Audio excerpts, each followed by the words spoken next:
Ladies and gentlemen, gather around for a tale that's going to make you laugh harder than a politician avoiding a straight answer. Now, I've been around the world, and let me tell you, the only thing flatter than the earth is some politician's sense of accountability. So I recently went on a trip to a country where they take their national identity very seriously. I won't say which one, but let's just say their flag has more colours than my wardrobe after a trip to a sale. Now, I love travelling, but have you noticed how airport security has become tighter than a pair of jeans after Thanksgiving dinner?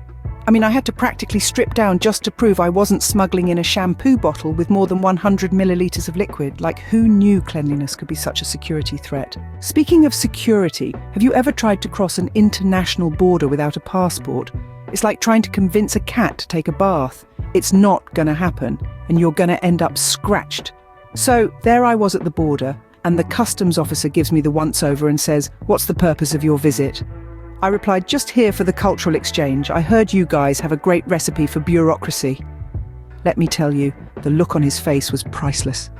It was like I'd just told him I was there to teach a masterclass on interpretive dance. Now, politics, we can't avoid it, can we? It's everywhere like glitter after a bachelorette party. And politicians, they're like magicians making promises disappear faster than you can say campaign speech. They promise to fix the economy, but it's like asking a toddler to fix a broken vase with Play-Doh. It's going to end in tears. And let's talk about fake news.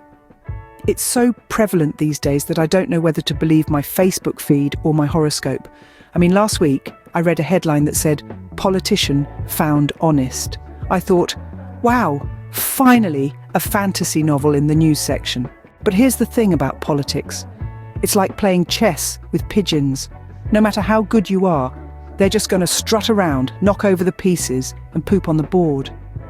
And speaking of geography, who decided to put all the cold countries at the top of the map? Did they think, let's make it easy for everyone to point out where they'd never want to vacation? Now, I'm not saying I'm a world expert, but I've been to enough places to know that jet lag is the only time travel I've experienced. I landed in a different time zone, feeling like a time-travelling zombie. I tried to order breakfast at dinner time, and the waiter looked at me like I'd just asked for a unicorn omelette. But let's wrap this up, folks. Remember, life is like a comedy show.